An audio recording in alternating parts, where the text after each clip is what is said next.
Hey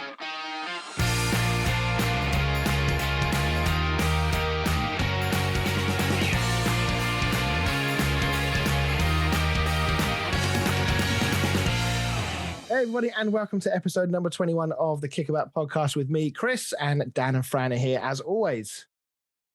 Hi. Stop laughing, okay? I know that was the second take. Stop laughing.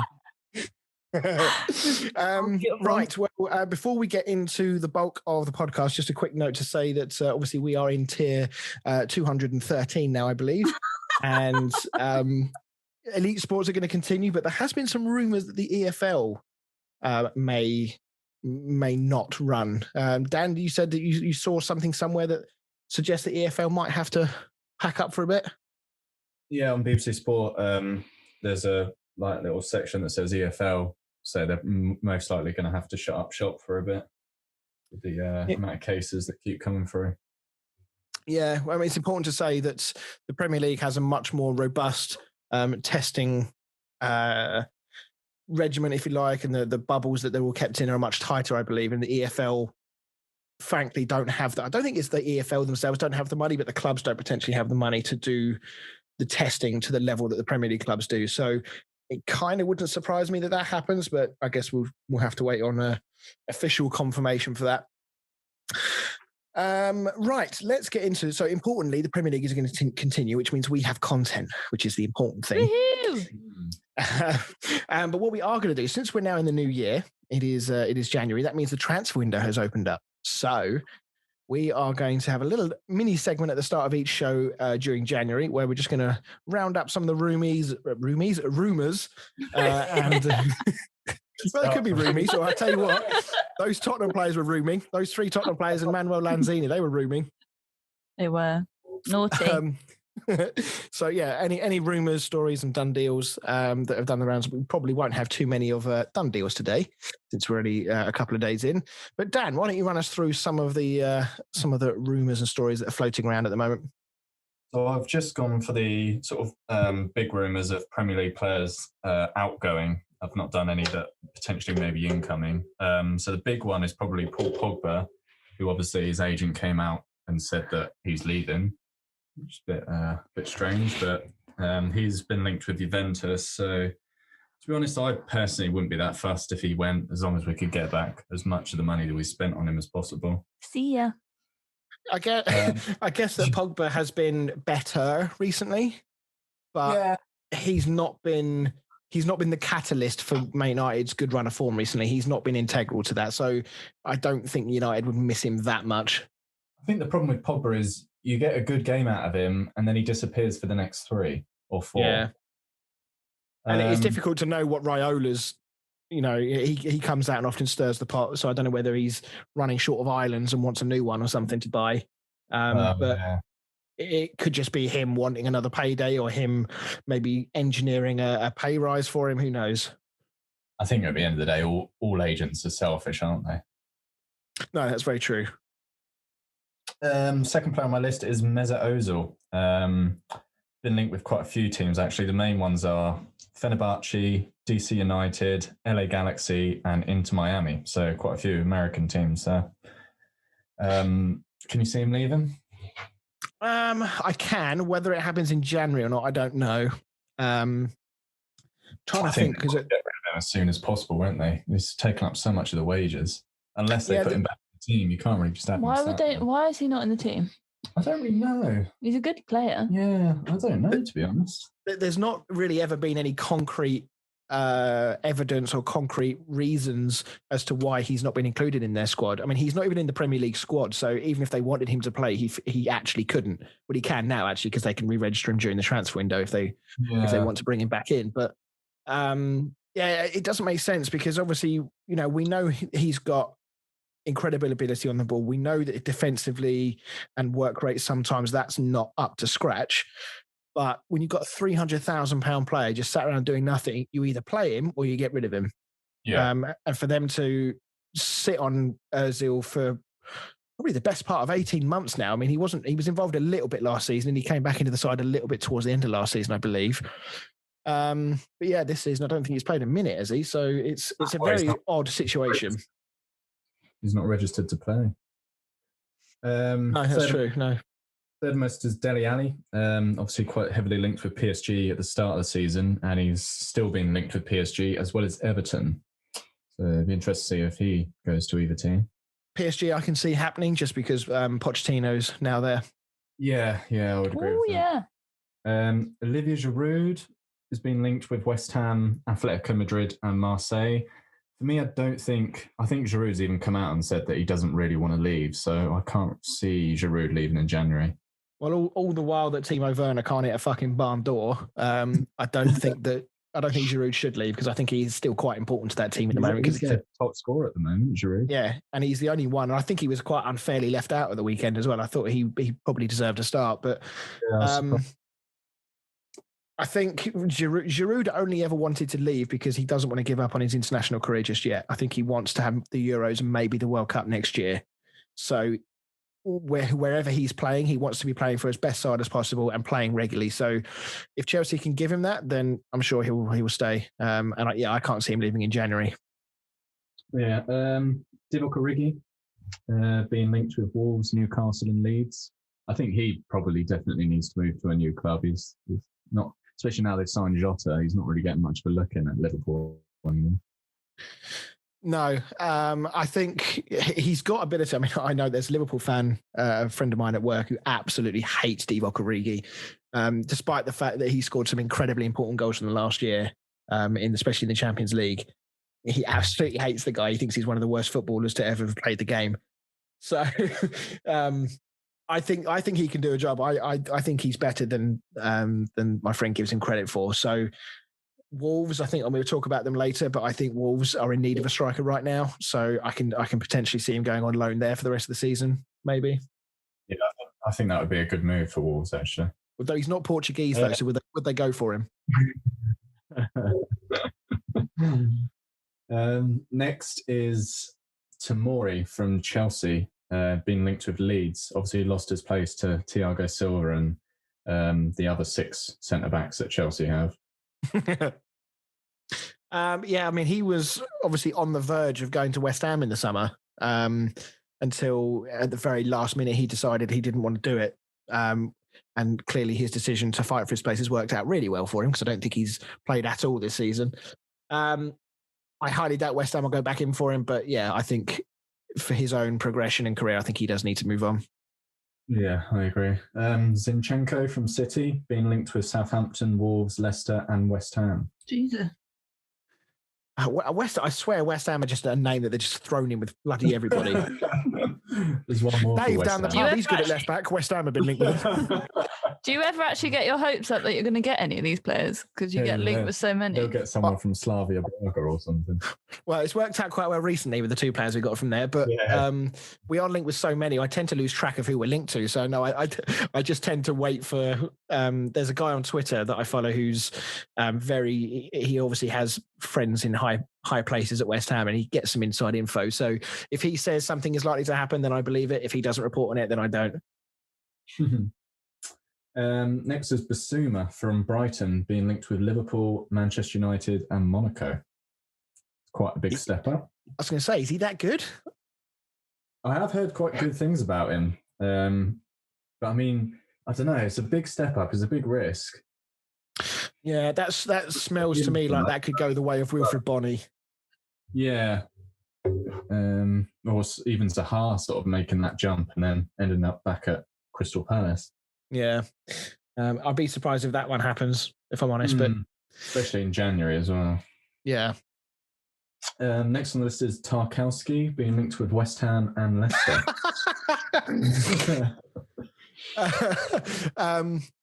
I mean, I guess we're linked with him because we were heavily linked with him in the summer. West Ham don't have any money to spend. I'm almost certain that the owners are not going to dip into their own pockets. And for the amount of money that Burnley are going to want for Tarkowski, he's not going to leave to West Ham. Especially they're sort of having, it's not exactly a secure one, is it? They're not going to want to lose him for less than a fortune. No, especially not in January, halfway through a season, as you say. So there have been, I'm sure there was talk that he did want to leave. Who were the other clubs did you say were linked? Leicester. Yeah, I think Leicester was the other one he was linked to, but I think they pulled out and signed Wesley Fofana in the end. So not so sure they're going to want to spend another 30, 40 million on another centre-back halfway through a season. So no, again, I don't think Burnley want to sell, and I don't think anyone's going to want to pay 40 million for him at the moment. Yeah, I would agree. And last but not least, James McCarthy being linked with Celtic, Villa and Burnley. Not West Ham? No, not West Ham. Oh, blimey. So he's always been a bit of a squad. This is James McCarthy for Palace, right? Palace, yeah. Yeah, he's always been a bit of a squad player there. I think he's quite well regarded, but he's never been a player that's kind of lit up the world, so to speak. So wouldn't massively surprise me if he moved on. I don't think Palace would be at a loss to replace him, even with the squad they currently have. Yeah, I can see that one happening maybe if he gets a good offer to come in. But yeah, I don't know whether Palace will miss him as that much to need to find an urgent replacement, if that makes sense. Yeah. And right. That's a lot. Excellent. Well, it's time for this then.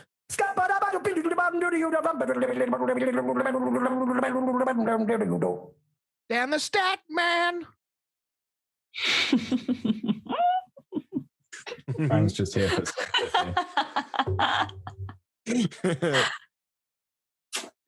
Right, Chris. So Anton Hackford is the 20th 16-year-old to play in the Premier League. Can you name the other 19? No. I'm joking. Did you make that name up? No, that's the guy that came on for Sheffield United. Oh, okay. 16-year-old. Obviously, didn't watch Match of the Day this weekend. No, to be fair, I remember hearing something about a 16-year-old. I didn't know he came on. Yeah, he came on. He nearly scored as well. So, did you watch the Brighton game? I did, yes. Or at least the highlights. See how bad Dan Burn was? He had a shocker. Yeah, he didn't have a good game, did he? We'll get on to... Yeah, we won't talk about it too much. My stat is based on Dan Burn, and he is the first player to score an own goal and concede a penalty in the same Premier League game since 2014. Any idea who the last player to do so was? Oh, I like that. I like that a lot. I don't know the answer, but I like it.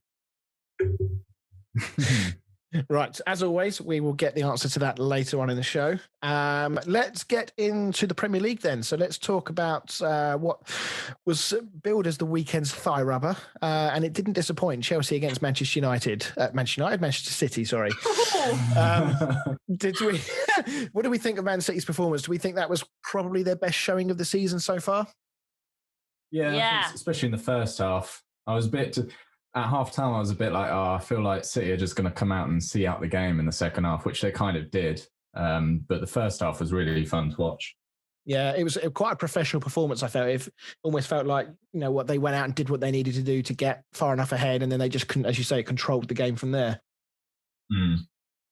I mean, we've been quite critical of Man City's squad for various reasons recently, in particular their attacking side. And we have singled out Gundogan on one or two occasions as a player that perhaps is not a long-term ideal player for Man City in the midfield, where they're always striving for those, top quality players.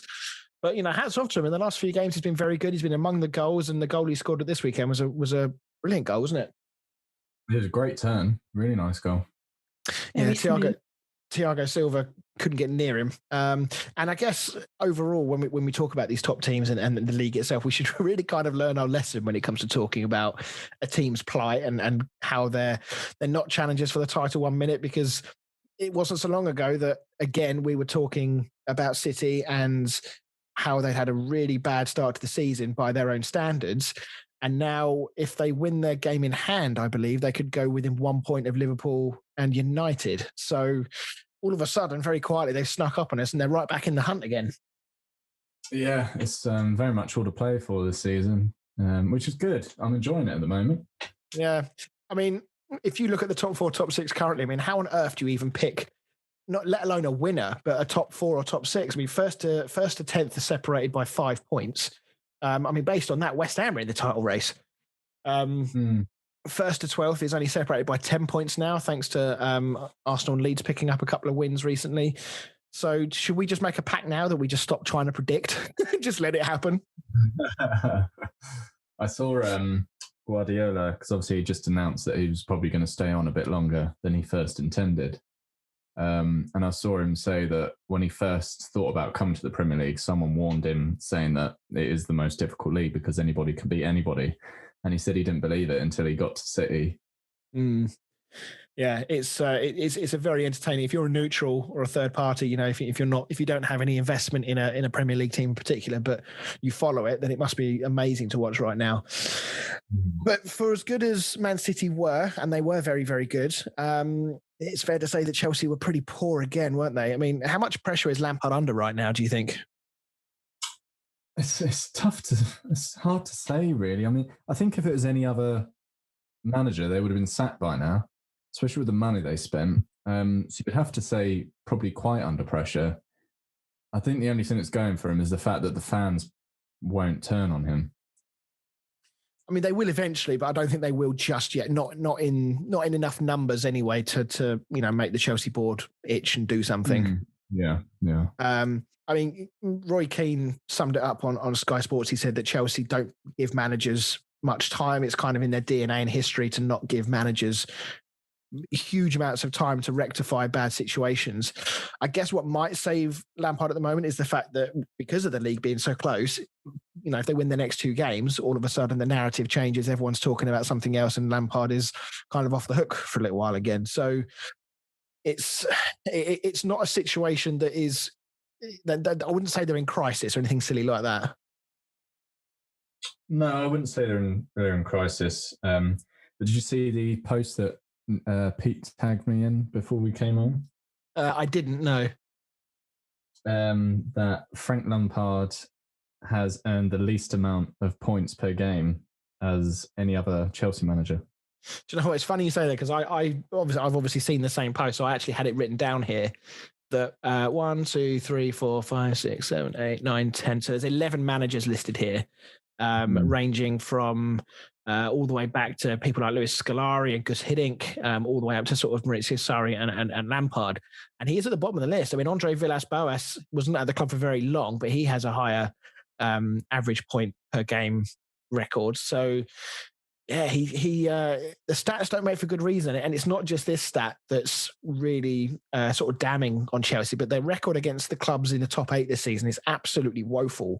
So to make a point on this, so far against the top 8, they lost 2-0 to Liverpool. They drew 0-0 with United, drew 0-0 with Spurs, lost 1-0 to Everton, lost 2-1 to Wolves, who were at the time in the top 8. Lost 3-1 to Arsenal, and then you can now throw in the 1-1 draw with Villa and a 3-1 loss to City. So from all of those games, that's 4 goals and 3 points from those 8 games. And for a team like Chelsea, who harbour ambitions to be, you know, much nearer the top end of the table, that's just not good enough. No, not at all. And if the results don't start coming, I don't know how much longer it will last, unfortunately, which I think is a shame because I do actually quite like Lampard being at Chelsea. Yeah, me too. I mean, I see another sort of English manager at a big club. Yeah, but they were doing really well. They were, yeah. I feel like what we've learnt this season is you can't rule teams out. Like, look at Arsenal. Yeah, I can definitely see them bouncing back again. Yeah, no, absolutely. I mean, it wasn't so long ago that we were, you know, ranting and raving about them. I mean, Lampard himself said that the reality is that 1 month ago and at the beginning of the season, there was an awful lot of talk about whether Chelsea would win the league. He said he was pretty sure of the fact of where his team were in terms of the rebuild on the youth and the fact they had their transfer ban. He knew there would be periods of pain that he would have to get through. I don't know if this is a bit of deflecting, though, because given their squad, how much money they spent, you know, should they be having these kinds of I don't know whether I understand about the youth part of it as well, because he mentioned about youth players. You know, what youth is he referring to? Because he replaced all the youth when the transfer ban was lifted. It's only Mount and Reece James that are left from that youth setup, isn't it, really? Well, I think you've got like Tammy Abraham and Hudson-Odoi in that, and then obviously Billy Gilmore comes on every now and again. True, but then I guess, Mount played an awful lot last season. Tammy Abraham played most of the season as well. I don't know how long you can brand those players as youth players when they've had a good 18 months worth of first team football in the Premier League at a club like Chelsea. But, maybe that's just me. But Werner, we joked about him earlier. He's now approaching 800 minutes without a goal for Chelsea, which will be a huge concern to Lampard. And his record, I don't know whether he needs a little spell on the sidelines and just let Giroud go, because he's the one that's scoring goals and he still seems to be in and out of the team. Yeah, it's a tough one because obviously he's their big sign. I really thought he was going to hit the ground running and absolutely light the Premier League up, but I don't know if you saw him boot the corner flag during the game. That kind of sums up his season so far, I think. Yeah, that's as you say, that'll be one on the highlight reel at the end of the season, I think. But even the return, I mean, we spoke about Hakim Ziyech not being around and how important he has been in the games he has played this season. But even his return didn't do much to spur them on this weekend. No, I thought Hudson-Odoi was quite good when he came on, but he didn't really have enough time to sort of do much, to be honest. Yeah.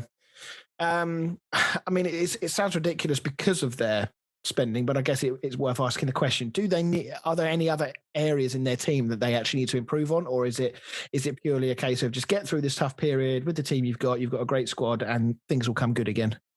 I can't see them spending any money in January. I think Lampard would have to be very cheeky to go to Abramovich and ask for a bit more cash to spend, to be honest. I think he's just going to have to give them a kick up the arse and tell them they need to start performing, especially the likes of Havertz and Werner. I know they have just joined and it's tough when players first join a club, but yeah, hopefully they're not going to become like another Alexis Sanchez type player. I guess one thing I did want to talk about actually was there was one person who had a wonderful time aside from the entire Man City midfield. It was the commentator Peter Drury, and I don't know who he was commentating for. I don't know if it was BT Sport or whether it was somebody else. But would you guys mind if I just read out a few of his quotes from his commentary? Mm-hmm. The lamp in Lampard has gone off. Now Stamford Bridge is in darkness. Another game gone, more points dropped, and Chelsea looking really messy. They just can't seem to play right. To be frank, Lampard, where is your lamp? With Mendy in goal, it seems like nothing has been mended in the Chelsea team. That was fucking dreadful, that one. Chelsea have had their first touch since about last Tuesday, referring to the first time Chelsea actually touched the ball in the game after about 5 minutes of Man City possession. It's now time to separate the title pretenders from the title contenders. When Mendy first came, he was showing his capabilities. Now he is showing his capabilities. And that is savage. Yeah. It doesn't end there. When it comes to mountains that need climbing, Chelsea are at the foot of steep one. I don't know whether he's like an Arsenal fan or something, but he obviously had something in for Chelsea this weekend. Absolutely brutal. He must have saved up all his Christmas cracker jokes. Back to City briefly. I mean, as we said, they've been building slowly. Pep will be very pleased on the quiet with how things are going at the moment. Right back in the mix. And one stat that has kind of gone under the radar a little bit, I looked back over their recent fixtures in all competitions, actually. They've only conceded 14 goals all season in all competitions. And they've only conceded 4 goals in all competitions since the start of November. And that's with John Stones back in the defence. So is he having a bit of a resurgence? Can he maybe fight his way back into the old England team before the Euros next year? Or this year, rather? Yeah, I think so. I don't think we've ever questioned City's defending this season, to be honest. I think they've sorted that side of things out. I think it's literally just the goal scoring that they've been struggling with. No, it's very true. I just think that, when a team defends as well as they have done, I think, you should praise them in equal measure as you would for a team that's scoring loads and loads of goals. And I've not really seen anybody talk about how solid their defense has been. They have had to make a few changes. Obviously, Fernandinho's had spells at playing a centre back. As good as Aymeric Laporte is, he's quite injury prone. So it's not like they're always going to have a settled back four either. No. The fact they were playing De Bruyne as centre forward was quite interesting. Yeah, he said the same. He said he was quite surprised at having to play up there. But just going back to John Stones for a moment, do you think there's a realistic chance? I mean, I would say there is a spot in that defence. I mean, Harry Maguire, you would expect is going to be a shoo-in for one of those two slots, depending on whether we line up with a 3 or a 4. Do you think that John Stones can effectively play his way back in and form that partnership again, like it was at the last World Cup? Yeah, to be honest, I think centre-back is one of the few spots that isn't sort of guaranteed, to be honest. Yeah, I'm just trying to think of who else is likely to be in the running for that. And as I say, it does depend on whether Southgate plays a 3 at the back or a 4. I would imagine it would probably be Michael Keane and Kyle Walker as well as Maguire if he's doing the 3. Yeah, and then you've still got people, depending on what their form was like at the time, you've still got Connor Cody, you've got Joe Gomez, Tyrone Mings. I mean, he's Garth Crook's player of 2020, isn't he? Fucking bloke. I know I stole your joke for later, but I couldn't resist there, Dan. So yeah, it'd be interesting to see how John Stones can do. But I'm glad to see him back because he is a good defender, and he. I love John Stones. Yeah, I think he does. I think he's doing a great job at the moment. So good on him. Right, let's move on then. Let's talk about West Brom against Arsenal. So, I mean, talking to people who've had hard jobs, talking about Lampard there. Big Sam, 13 goals conceded in 4 games since Big Sam has been in charge. I mean, the big thing for me at the moment is they're looking worse right now than they did under Bilic. Surely he's got to be worried. Like I thought you were about to say, surely he's got to go then. No, like he's taken on some big challenges, but this is quite something, no? Yeah. I mean, he's probably looking around at his staff going, you know, I might have bitten off more than I can chew it, boys. I'm not sure about this one. But I mean, they seem to have just more fight and fire in their bellies under Bilic. But now, just the way they're losing games, this is going to be a really tough one for Allardyce to solve. And I'm not sure he's got, as silly as it sounds, with 20 odd games left, I'm not sure he's got enough in that team to get them defending properly and get them scoring goals to save them. I'm not sure he can do this one. I mean, it all depends on what they do in January, I think, doesn't it? I would imagine that part of the negotiations of him coming in, he would have said that he wants to bring in players in January to keep them up. I'd be very surprised if they didn't buy anyone in January. Yeah.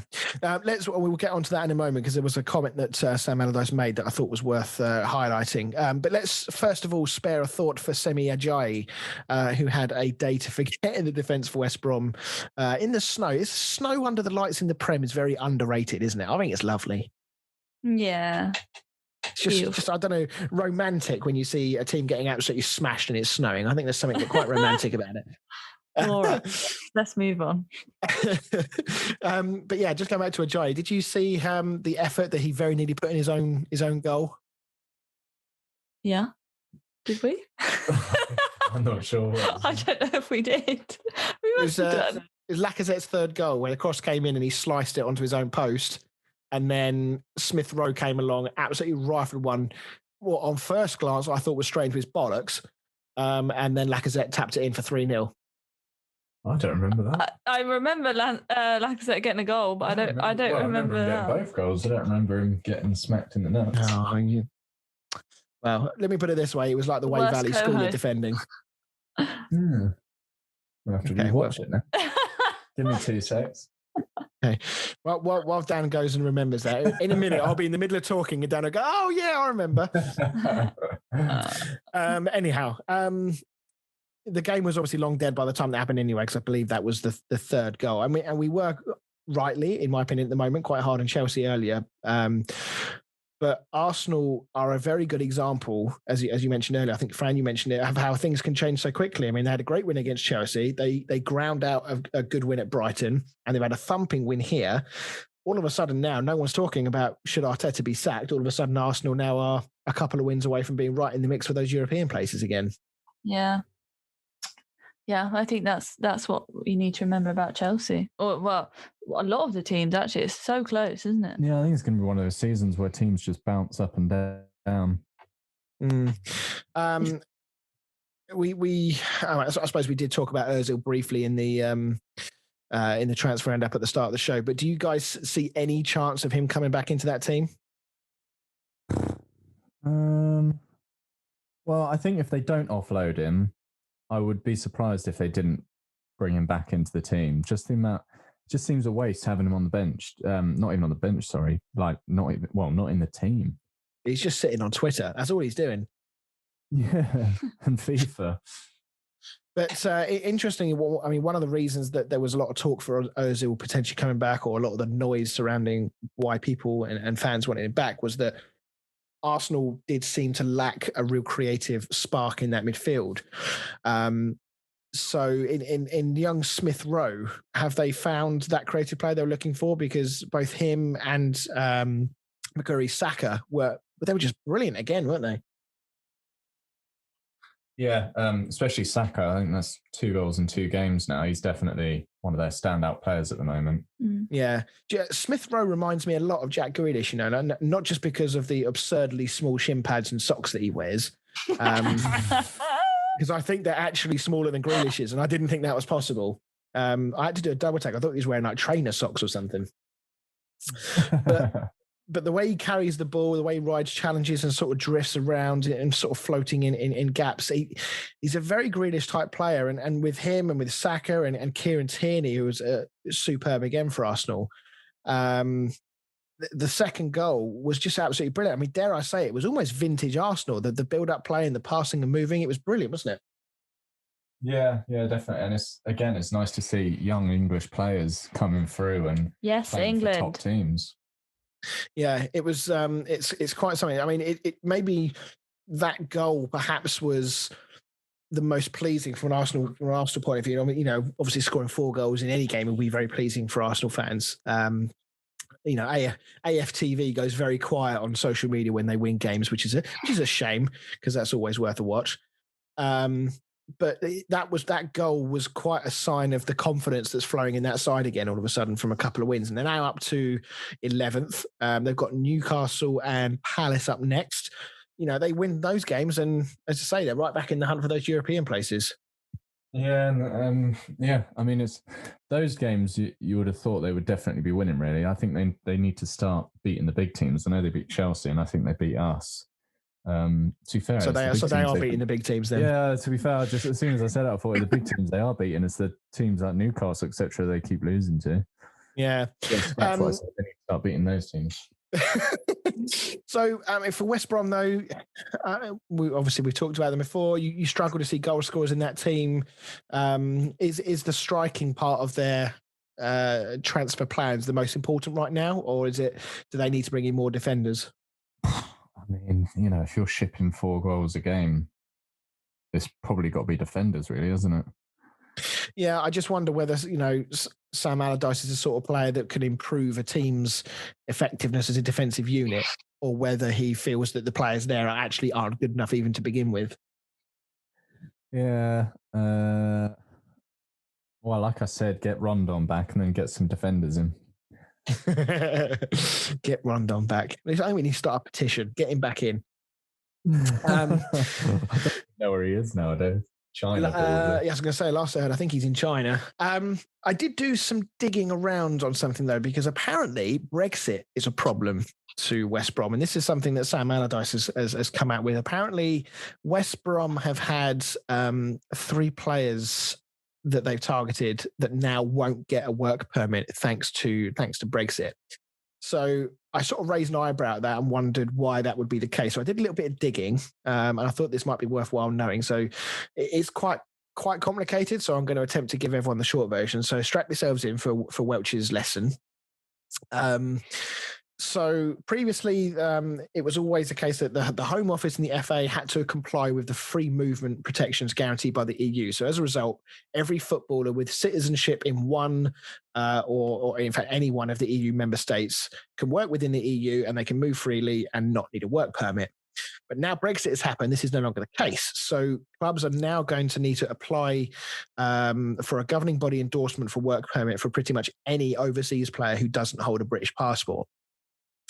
So the requirements and processes have changed. Now, previously, there was this point system, really complicated point system, which meant many clubs struggled to get work permits for players signed from outside the EU because points were given for things like appearances for their club, international appearances, what standard league they played in, that sort of thing, which is largely still the case. But the point is, it's just been tweaked to make sure that people can actually sign players, because ultimately, the way it was before, clubs just wouldn't have been able to sign anybody.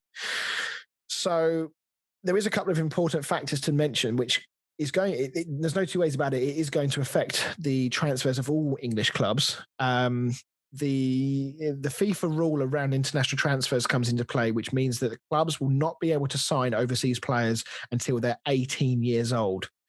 Before Brexit, clubs could sign under 18 players from other EU countries. So in theory, assuming I've read that right when I did my research, no English team is allowed to sign a football player under the age of 18, which is quite something, because a lot of clubs are looking for those young talents to potentially be the next Ronaldo or whatever. They're looking to try and grab them at a young age, at sort of 15, 16. That's in theory now not able to happen. Foreign players under the age of 21 in the first transfer window, which we're in now, Premier League clubs can sign a maximum of 3 under 21 players from overseas, and only 6 overseas under 21 players per season. Obviously they have to already meet the entry requirements to get their work permit.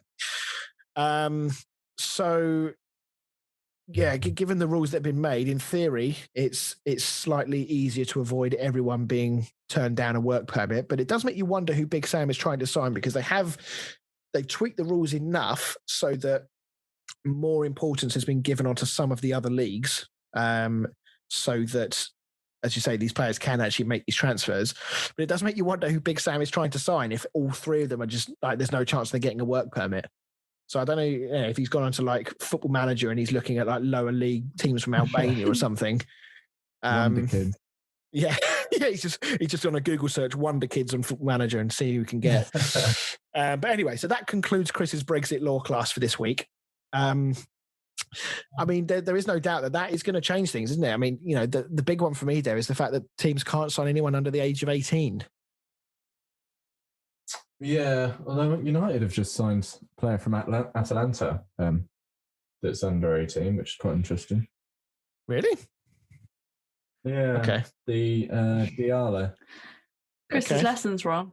I wonder if they had that deal signed and done before we left the EU. I think we arranged it in the summer. Okay, that's probably why then. If it's been agreed upon prior, then that's probably why. If that's not the case, then my Brexit law class will reconvene next week for a clarification on rules.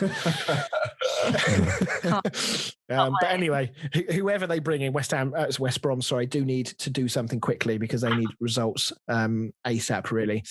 Right, that concludes a longer than normal first section. After the break, we'll get into some more Premier League chat.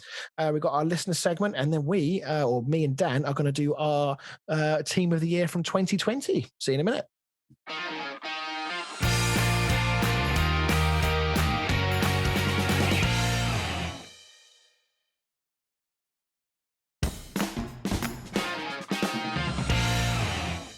And welcome back to the show. Let's get straight back into things with the listener segment, which makes a return this week. So, Fran, what have our listeners been saying this week? So we have, obviously, the lovely Pete has said, Chelsea gave Arsenal the best Christmas gift, ... form.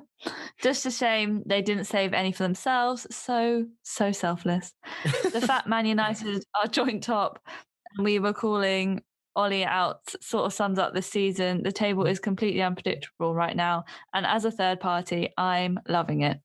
Biggest winners, I can't put my finger on. A lot of draws, which some teams would be happy with. But if we are talking form, Man United are top tier.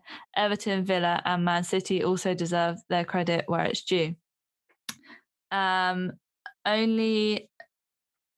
says investment only stand out for me are Sheffield. This isn't even a squad depth issue. They are just wank. Get some loans in at a high wage bill on 6 months contract without a win yet, equaling Bolton's 1902-03 season. Southampton need to sell Ings, Ward, Prowse and Vestergaard. I wonder why he said that. So, Chelsea, Arsenal. Well, I guess Arsenal doing well, Chelsea not doing so well was the top comment, which I feel like we've kind of covered. Yeah, I think that's pretty self-explanatory the way that it's been going for them. The fact that Man United are joint top sort of sums up the season. Dan, how are you feeling about this? Yeah, pretty good. Oh, so modest. Oh, Do we just want to? Modest when they won. I was going to say, do we just want to let all the listeners know what Dan called Luke Shaw at the weekend? What did you call him? Tubby Timmy. Tubby Timmy. Get Tubby Timmy off the pitch. This is literally what he was screaming at the TV. Oh god, Beautiful. That did make me giggle when you said that.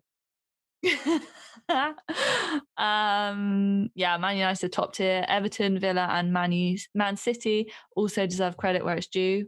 Very true. Although West Ham did beat Everton on Friday night. Yeah. Everton been quite strange, haven't they? Very up and down. Is that just because West Ham beat them, or?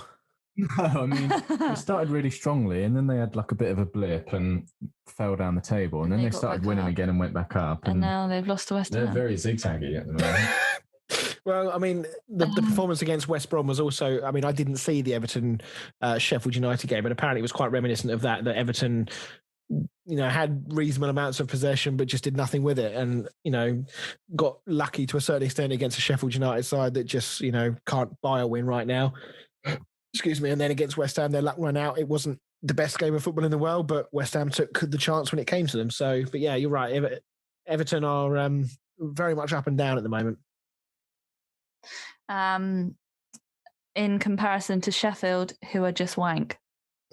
Yeah. I don't think we can deny that. His point about getting in some loans on high wage bill on a 6-month contract. I mean, I sort of see the logic behind that, because if you bring in some players on high wage contracts, if they're only on loan and you do get relegated, you're not stuck with those players on your wage bill when you get relegated to the Championship.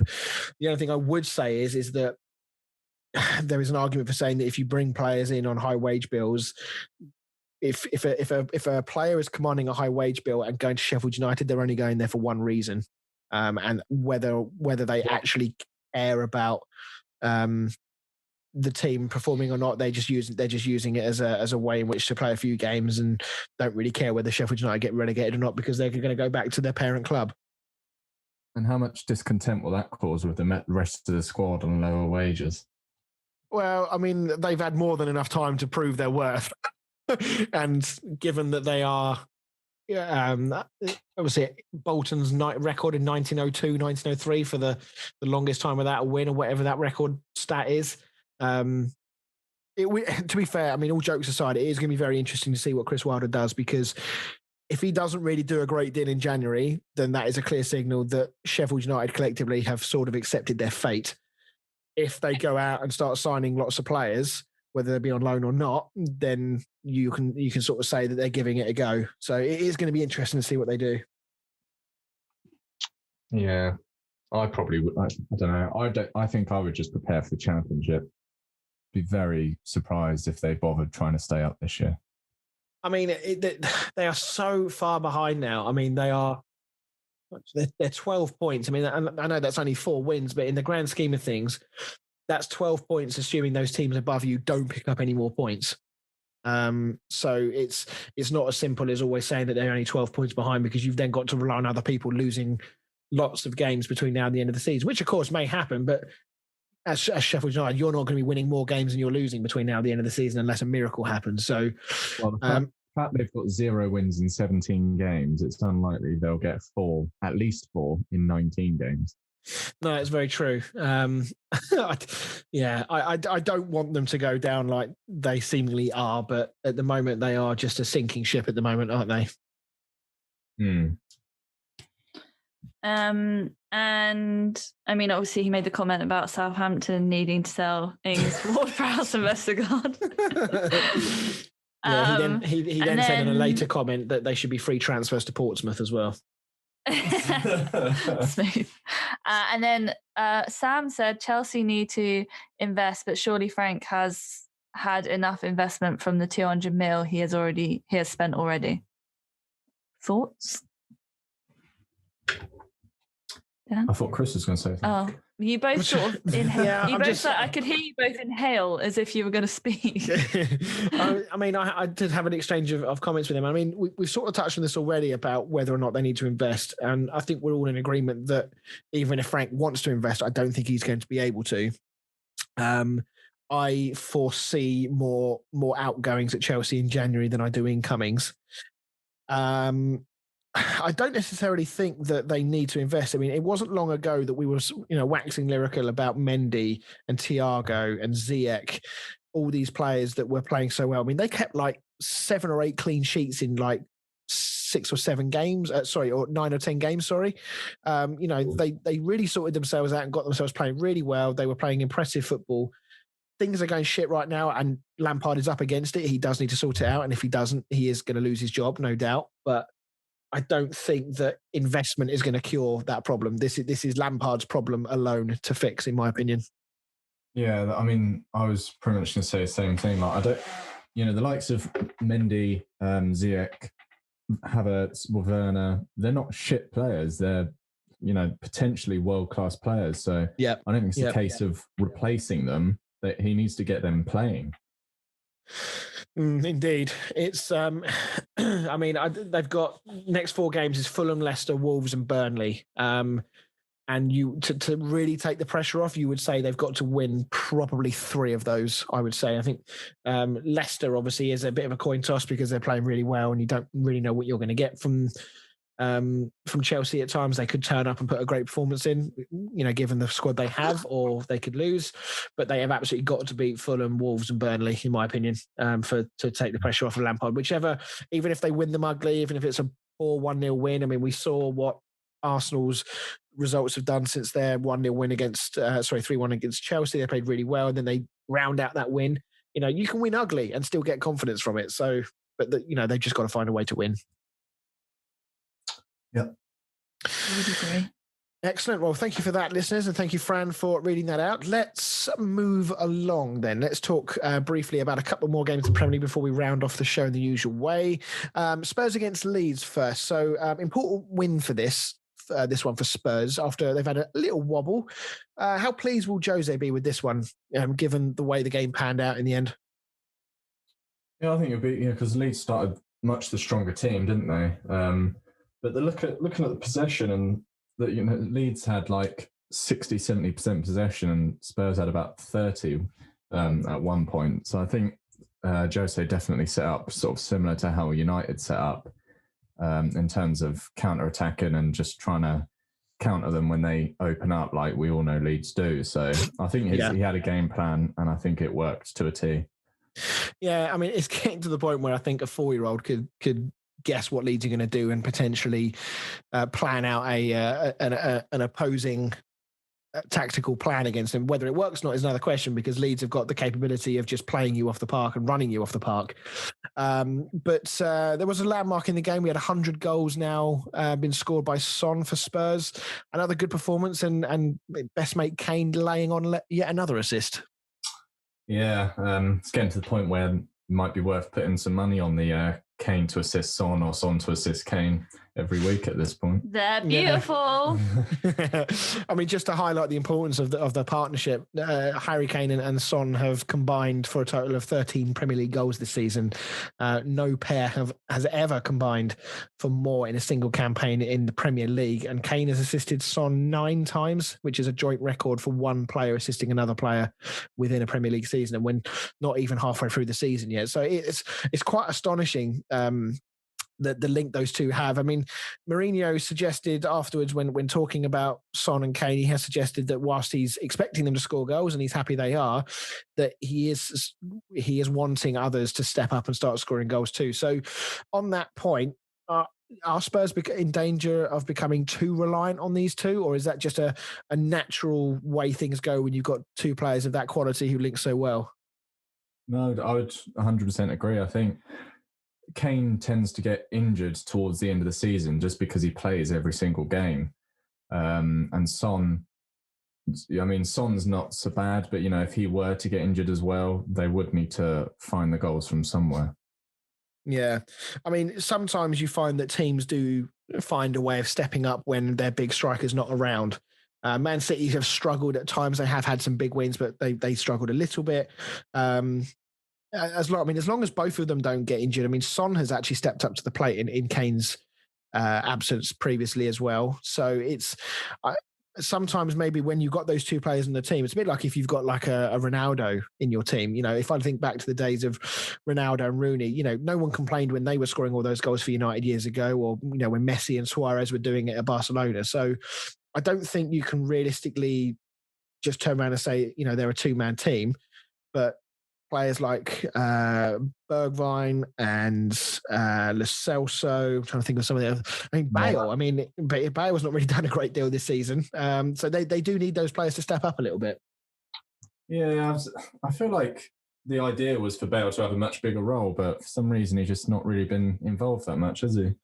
No, I don't know whether he's injured again or not. I'm sure maybe I heard something that he had picked up a knock, nothing serious, but enough to keep him out of it. I mean, yeah, unfortunately, I think we all got lulled into thinking that he was going to come back and be the Gareth Bale at Tottenham that he was, you know, 5-6 years ago, whenever it was. He hasn't really played though, has he? I'm really glad we didn't sign him now. Well, yeah, I mean that is a case for saying. I mean, maybe Mourinho's just not at that point. Mourinho is quite quick to not trust players, whereas I feel like Solskjaer probably would have given him a much fairer crack at the whip than Mourinho. Mourinho's a bit more of a hard taskmaster. That's very true. Okay, I stand corrected. But anyway, during the game, there was one contentious moment. The penalty awarded for, I believe it was the first goal or the second goal. I mean, firstly, there's no question as to whether it's a foul. I presume. I assume we're all in agreement that it was a foul. Yeah. Question was, though, whether or not it was inside or outside the box. What do we think? I personally thought it was outside the box, to be honest. He fell into the box, but I thought that it happened outside the box. Yeah, I mean, Fran, what did you think? Did you think this was on the line, inside or outside? Inside. Yeah, I wonder why you think that. Yeah, it's very difficult to tell. I mean, there's two contacts, because it looks like there's contact foot on ankle or foot on foot, and then the bigger impact is where the knee comes through and hits the upper leg of Bergwijn. Now, it is difficult from the angles, but it does look to me that it might just be on the line, but if it is, it's dead close. So I can understand why VAR would just turn around and say, we can't tell, so we're just going to go with what the referee said. And I think that would be the same if the referee had given it outside. I don't think VAR would have turned it over and said it was a penalty. Yeah, no, I agree. But yeah, I mean, the game was in the balance for a while. Leeds started the better. They had some good moments as well. And perhaps not unsurprisingly, they played the more expansive and attractive football with Spurs trying to counter. I mean, going back to Spurs, I mean, for all the good they've done this season, you know, they've had very good times under Pochettino previously as well, and they often fall short of a trophy. They've got a semi-final this week against Brentford in the League Cup, and a potential date in the final with one of the two Manchester clubs should they get past Brentford. If they do win that competition, even though it is the lesser of all the trophies to win, I mean, that would be huge for Spurs and for their club and for their fans, and potentially an endorsement that Mourinho was the right call after all. Yeah, I said when he came in that he will 100% win a trophy, and I can see they've got Brentford in the semi-final, which, no disrespect to Brentford, is most likely, you know, over two legs. I think Spurs are going to go for it. Is it over two legs or is it just one leg? I don't know. I believe it's just one leg. Okay. Well, I still think I'd be very surprised if Spurs didn't go through to the final. Oh, likewise, yeah. And yeah, I just think Mourinho will win it. Yeah, I mean, Man City have had a hold on the League Cup now. I think they've won it 3 years in a row. But I mean, you know, the derby in the other semi-final is not a foregone conclusion moment. Man City obviously had a very fantastic game of the weekend, but will they pick the same team midweek? You would expect Solskjaer to pick a strong side. So I think it could be quite an intriguing game. And I honestly, I couldn't call it right now with the way both teams are playing. So it's going to be interesting. I mean, and then just, I guess, to round off on Leeds, I mean, there's almost no point talking about them because they were great, as always. They came up short on this occasion, but you know, next time they play like this, they'll beat someone 4-0. I mean, there's not really much to say on them, really, is there? No. They're they're just so open, aren't they? They're all out attack. They're like my team of the year formation. They're so good to watch, though. So good to watch. Yeah, they are. I mean, I'm sorry, Leeds fans, that we would love to talk more about your team when we choose that game to talk about, but we would just be effectively repeating what we say every single week. You guys play such attractive and entertaining football. As a Leeds fan, I don't know personally whether I would be tearing my hair out at the openness with which we play in the Premier League, and whether I would think it's naive, or whether I'd be just sitting back and enjoying what Bielsa's doing. I honestly don't know which person I'd be. I think this season you just enjoy the fact that you're most likely going to stay in the Premier League, but I think going forward in future, it would be quite irritating to keep playing the same football every single game. Yeah, I would agree. So, right, let's move on to the final Premier League game that we're going to talk about in tonight's show. Let's talk about Brighton against Wolves. It was a cracking game, and despite a valiant fight back from Brighton, still that home win eludes them this season. I mean, they've actually only won one at the Amex in 2020. I mean, that's an incredibly bad record, isn't it? Good Lord. Yeah. 2020 was bad for them. Yeah, it was. I mean, they were playing a Wolves side who've been pretty indifferent themselves. Is this, if you're Brighton, despite the fact they fought back here, do you think this is 2 points dropped, or do you think it's 1 point gain for Brighton? Ooh. I think it's 2 points dropped for Wolves, 100%. From being 3-1 up, for sure, yeah. Yeah. But, I mean, yeah, I think, would Brighton be happy? I don't know. I guess so, coming back from 3-1 down, but they also went 1-0 up, so it's one of those, really. Yeah, and again, they've proven to be a decent side. Perhaps their league position isn't quite justified on the football that they play, but if you don't win games at home, then you're going to be in trouble. So, as you mentioned, Brighton did go in front early, and then Wolves ran riot, and scored 3 goals. We talked about him earlier very briefly. One player who will want to forget that day is Dan Burn.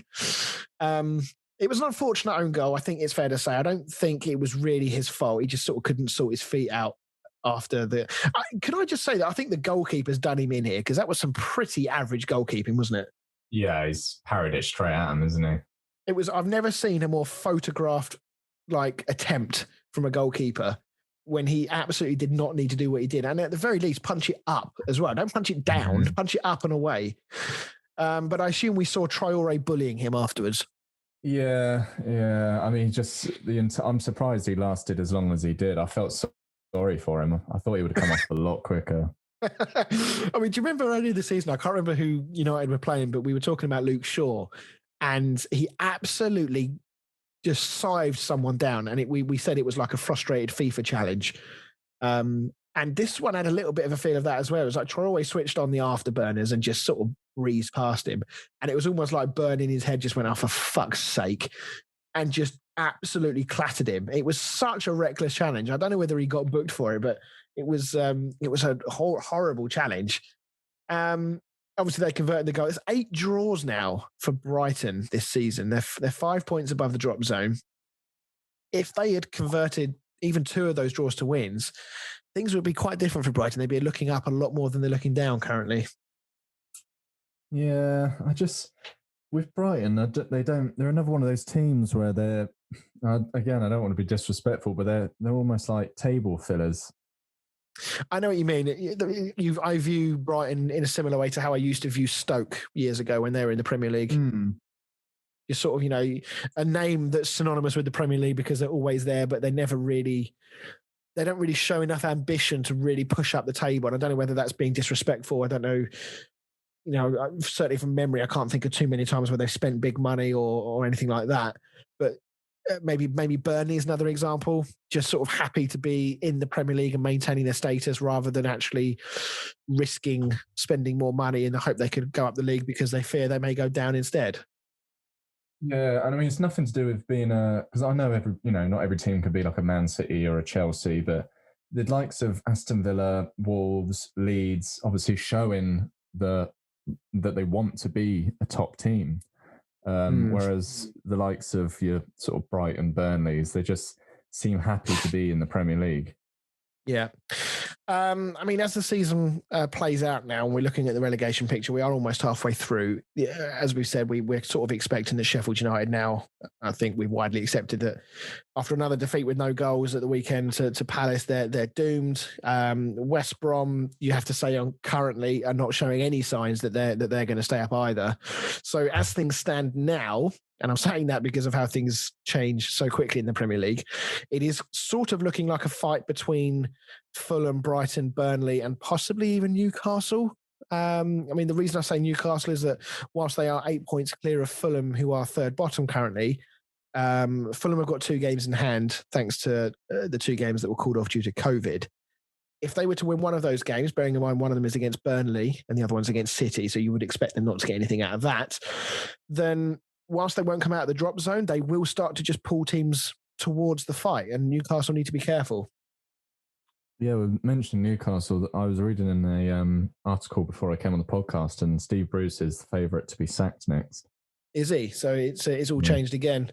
Yeah. I mean, that doesn't sort of surprise me. And I have seen, that the rumours of Benitez coming back won't go away. And obviously the takeover or lack of takeover still looms over the club, which is probably holding them back, you would say, right now. So they are doing well to be in the Premier League. And with the squad they've got, should they be a bit better? I mean, they've got some good attacking players in that club now. Yeah, especially with the signings. Then I think having Callum Wilson up front, he started really well. He's not. I mean, it's tough at a team like Newcastle. It must be tough being a fan of Newcastle with the current owner that they've got. I'm sure that they would all like to move on and start a new chapter as quickly as possible. But I do think with the players Newcastle have, they should be doing much better. Yeah. In a word, the two of you, who, on the assumption that West Brom and Sheffield go down, who's the third team to go down right now? I think Fulham. Okay, Fran, what would you reckon? Yeah, Fulham. Yeah, unfortunately, I have to make it a clean sweep. I also think Fulham. Even though they've improved, I think Brighton are showing enough fight and Burnley have found some form as well. And I think Fulham need to pick up points and find their own form quickly. Otherwise, people are going to get away from them. So, and then just quickly to touch on Wolves, they're clearly still missing Raul Jimenez, aren't they? I mean, there's still no return date penciled in for him after his fractured skull that he suffered at the Arsenal game several weeks ago now. It might even be over a month ago. He's obviously a massively important player, so they don't want to rush him back. Nuno's hinted that Wolves are going to dip into the transfer market. Diego Costa is a name that won't go away. God, no. Please. Do we think that, I mean, whether it's him or not, another striker has to be the priority for them, right? Yeah. And I would have thought it would be a loan, mainly because obviously Jimenez will come back at some point. So for me, the Divock Origi one would make the most sense if they could get him on loan. Yeah, and do a loan with the option to buy at the end if he really performs well. Diego Costa, if he does go there, just much to Fran's displeasure, I think that if he goes there, it'll be a short-term contract. He's obviously been released from Atletico Madrid, so there'll be no transfer fee involved. So they could potentially do him on a short-term contract, maybe a 6-month contract, give him high wages. If he does good and does well, they sign him permanently. If he does shit, they just get rid of him. Is he going to agree to a 6-month contract, though? I'd very, very much doubt that. I mean, if they gave him a fairly sizable signing on fee, he might, if they're dangle enough. I mean, if they're not paying the transfer fee, they can afford to be a bit more ballsy with their upfront payment to the player and the agent and the wages that they offer for 6 months. It's, even if the total contracted value for the next 6 months is a couple of million, or even 5 or 6 million, that's considerably less than what they would have had to have paid if he was actually still contracted to Madrid. I just think he's more trouble than he's worth. He's at least 3 red cards a season. Maybe they should go, but if they want to play like him, maybe they should go and get Morelos from Rangers. Yeah. He's good for at least 7 red cards a season as well. So, right, okay. Sorry? Imagine both of them in the same team. Oh my God, imagine the shithousery. That would be unbelievable. Defenses would literally be scared because they would think, right, we're either gonna win this game and get them sent off, or I'm going to end up with a fractured face. So, right, that concludes our Premier League chat for this week. So let's move on then to the predictions. So this was, thankfully, from my point of view, the last week we were doing this. It won't surprise you to know what the outcome of this is, but let's go through it anyway, because it was another strong week for Dan. So Dan, you correctly guessed the Man United Aston Villa result. You got a point for the West Brom Arsenal again for getting the right result, not the right scoreline, and the same in the Spurs Leeds and Newcastle Leicester game. Do we have an actual full-time result in the Liverpool game, by the way? It was 1-0 in the 60th minute last alert. 75 minutes gone, still 1-0. Okay, so unfortunately we won't get the final Liverpool point tally. Had one shot on target so far.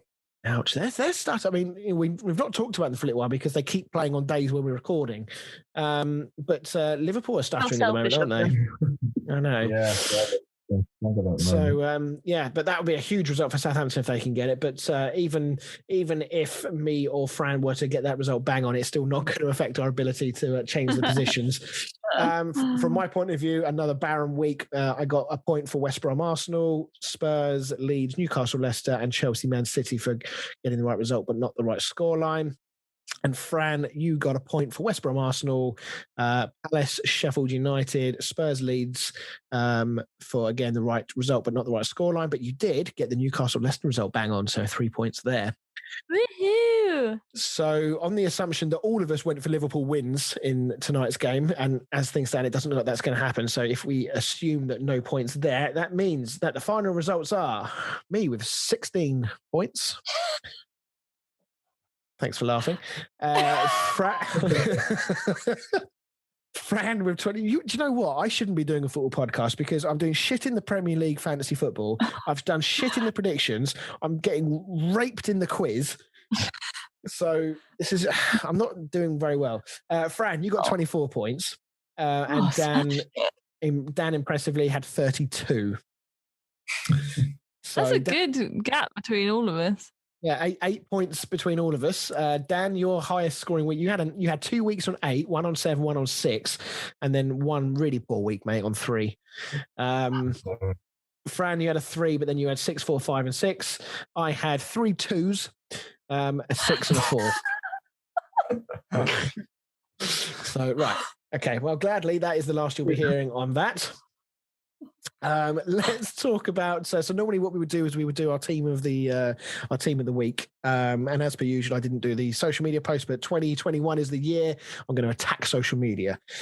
So with that in mind, we're going to start off with a look back on the calendar year of 2020 and pick out our team of the year. So Dan, why don't you talk us through your team of the year from 2020? So you moaned at me for going with a very attacking lineup, but I've gone more for the players rather than the formation. It's just I went for the formation to fit them in. So this is a bit of a Leeds formation, I feel. Yeah. I've taken a leaf out of Bielsa's book for my team this year. This year, I was torn between quite a lot of players. I've gone for Pope in goal. Mainly because I feel like it's a lot easier to be a goalkeeper in a side like Liverpool or City than it is to be in a side like Burnley or Brighton. Mm-hmm. And Nick you should have done a subs bench. Chris pretty much did Chris did a subs bench, I know. So, I mean, a lot of the players that I didn't pick are on his bench or in his team. So, to be honest, I did that just to try and avoid abuse from people. I believe Nick Pope won the Golden Glove last season. People can have a go at me if I'm wrong. And obviously Burnley have not been as great this season, but they are starting to improve over the last couple of weeks. In defence is pretty much Liverpool. So I've got Trent, Van Dijk and Robertson alongside Laporte. Obviously the Liverpool 3 pretty much go without saying. And I put Laporte in because he was very strong for City last year. And I think he is pretty much their replacement for Kompany. I think he's injured at the moment, unless I'm wrong on that as well. But probably knowing Laporte. I think he deserves a team and spot on the team of the year. So my 2 midfielders are Jordan Henderson, obviously helping Liverpool win the Premier League. for the first time. And Bruno Fernandes arrived in January, and I don't know where United would be without him. I don't think Ollie would be at United without Bruno Fernandes. So, I mean, looking at that team, if that was an actual team you put out, Jordan Henderson's a very lonely figure in that midfield because Fernandes isn't doing much defending in that team. I mean, yeah, it's pretty much. Chris, leave the team alone. Neither Arnold or Robertson, to be honest. Yeah, that's true. It's Laporte, Van Dijk, and Henderson. That's your defence. It's 3 centre backs. Henderson drops in. Yeah. Anyway, the 2 wingers are Grealish and Mane. I wasn't sure whether to go for Salah or Mane, but out of the 2, I prefer Mane, so I picked him. And Grealish, I don't want to say one-man army because Villa do actually have quite a good set of players, but Grealish is very much the Bruno Fernandes to Aston Villa. Yeah, I'd agree. And my 2 strikers, I went for Jamie Vardy for getting the Golden Boot last season, and he's playing just as strong this season as he was last season. If Aubameyang had continued his form from last season, I would have included him, but he's been very poor this season so far. So my other striker is my favourite player, which is Son. Okay, no space for Mr. Kane. Just because. No, I mean it was between the 2. I think Disgusting. For me personally, I just prefer Son. I'm sure other people would have picked Kane over Son, but I'd have picked both. I think Kane gets injured quite often, whereas Son fairly rarely gets injured. So I've gone for Son. Okay. Excellent. Right. My team of the year, my vein of thinking for the goalkeeper was the same as yours, that actually this player has spent an awful lot of time at Arsenal before he got his chance. I think he was there like, I don't know if it was like, I seem to remember about 10 years. I don't know if that's a number I just made up out of thin air, but I'm sure I've heard that number. Emi Martinez came into the Arsenal side towards the end of last season when Leno got injured. He was brilliant, a testament to him that nobody really knew whether Arteta would keep Leno or Martinez, which is probably a testament to how well Martinez did when he came in the side. And since he's been to Villa, I think he's been absolutely superb. He's kept, I think, the most clean sheets in the Premier League this season so far. Again, I could be wrong in that, but I know he's definitely up there. So, yeah, I went for Emi Martinez. Back 4, I've gone for Trent at right back, Van Dijk. I went for Tarkowski because, again, defensively, Burnley, I know at the start of this season they were very poor, but then he wasn't playing, he was injured. Since he's coming back into the side, they've really tightened up again, and last season he was very, very good. So I went for Tarkowski. And then left back, I went for Ben Chilwell.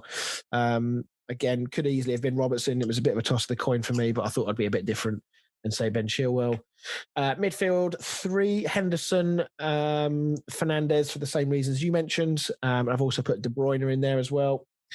And then my attacking 3 are Grealish, Kane and Mane. And then, I did put the nearly players, so the ones that were definitely in my thinking but didn't make the cut. There's Alisson in goal, Connor Cody, Robertson, Son, throw Declan Rice in there just because, he's a legend. One West Ham player. And Mo Salah and Jamie Vardy were the other ones that definitely came into the thinking. So that team will go on social media in the next day or 2. So do let us know what your team of the year for 2020 is. Let us know if you agree with ours, what yours would be. We'll get that up in the next day or 2. So let's now head towards the end of the show with our 2 usual features. So let's get started with the first one.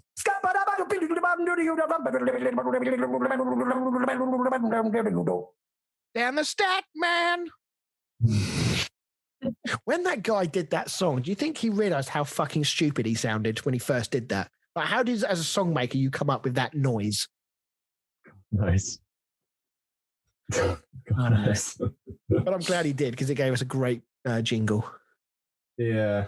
Yeah, I'm over it. All right, Dan, I'll make a new one.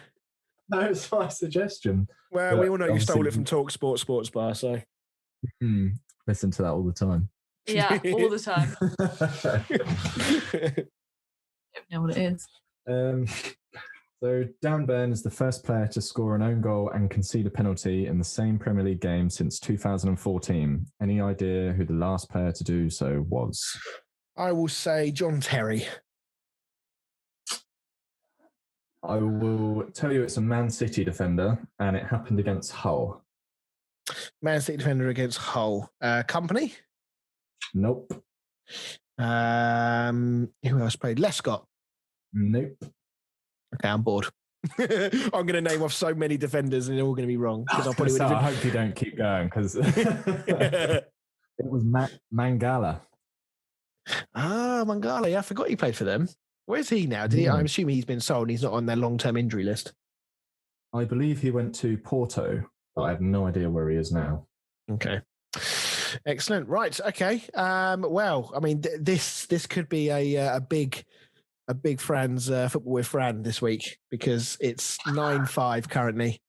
I've made it into 2021, but can I keep it going, or are we going to have to come up with something else to end the show for next week?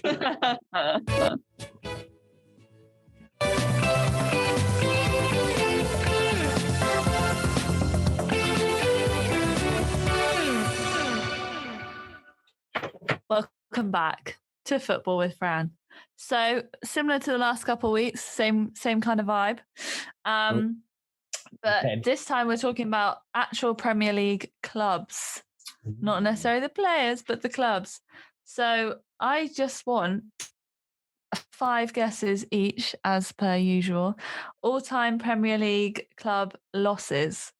So what club is in the top 10 for the most losses? Wow. I thought, we might do wins another week. Who knows? Your face. That's tough. Yeah. Any, does it help if I say? I know one of them for sure.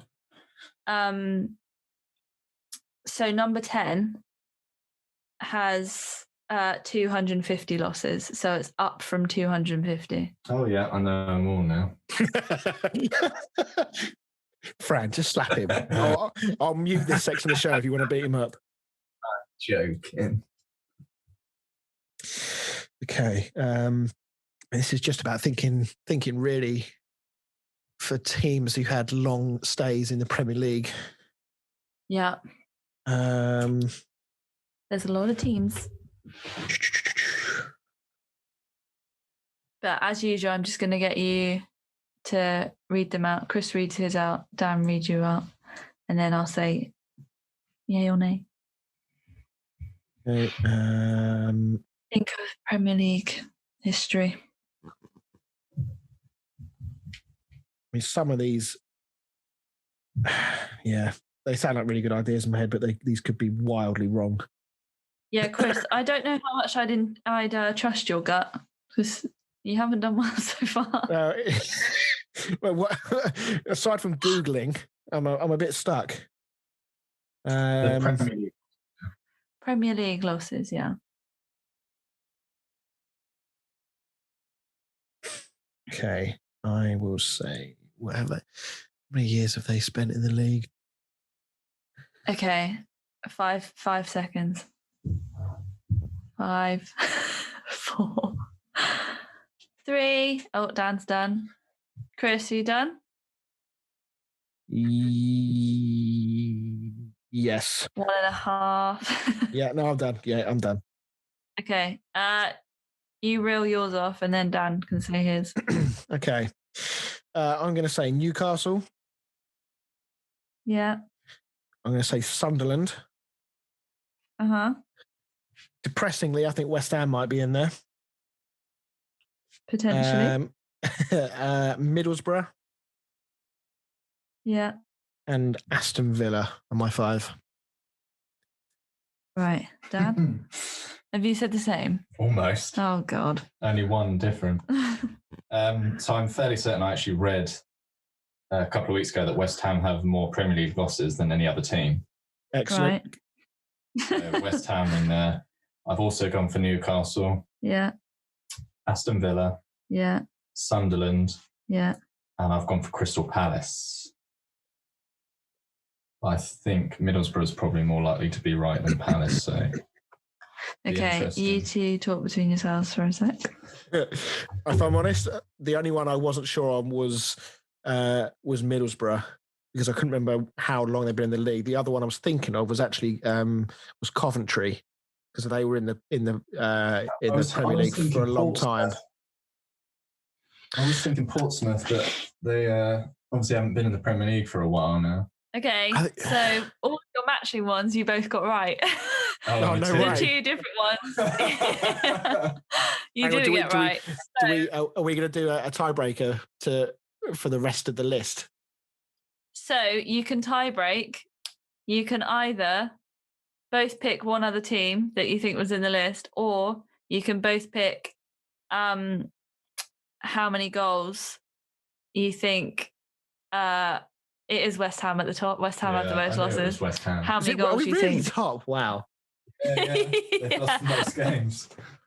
So you can either get, what would you like to do? Guess another team each, or guess? Well, we'll guess another team each, and then if that don't work, we'll do the. Guess another team then. Okay, I'm going to go with what I was going to say, which is Coventry. Mm-hmm. Okay, Dan. I'm going to go for. Actually, can I change mine? Portsmouth, but no, it's locked in. Oh, yeah, you can change it. Okay, I'm going to change it. I'm going to change it to Everton. Yeah, that's probably a good show. Yeah, Chris. Nice. Everton. Oh, what a change at the 9th hour. Love it. I assume Coventry. Coventry were not in there. No, I was trying to think how long they were in there from like the start of the Premier League, because obviously I know they haven't been in the Premier League for a long time, but just a quick rundown. So West Ham number 1, 387, and then Everton second. So good shout, Chris. And then Newcastle, Aston Villa, Tottenham. I was going to say Spurs. Southampton, Sunderland, Man City, Liverpool, and Blackburn. Liverpool, that surprises me. Yeah. It's just the fact they've been in there for so long. So even if they lose like only 6 or 7 games a season, if they've been in there every year the Premier League's been running, then eventually that totals up. Yeah. But it's, there you go, Chris. Smashed it. I know. I'm still in it. 2021's my year. 9-6. And to round off the good news, Southampton won 1-0. Stop it. I say. Does that mean? Oh, how exciting! That means that Liverpool will lose top position on the assumption that United. Well, you've only got to draw with them and you'll go top. Yeah, that's true. Oh my God! Wowzers! 2021, wild. I would just like to say that it's very reassuring that West Ham are at least top of one table. So right, excellent. Thank you guys. Slightly longer show tonight than normal, but I think we've had some good times this year or in 2020. So thank you everyone for joining us for all of our shows in 2020. We now look forward to 2021, where we're going to hopefully have lots more, not just the podcast, but lots of other things going on as well. Lots more features, lots more other things going on with the show. So thanks for your continued support, and we will see you as normal next week. Bye.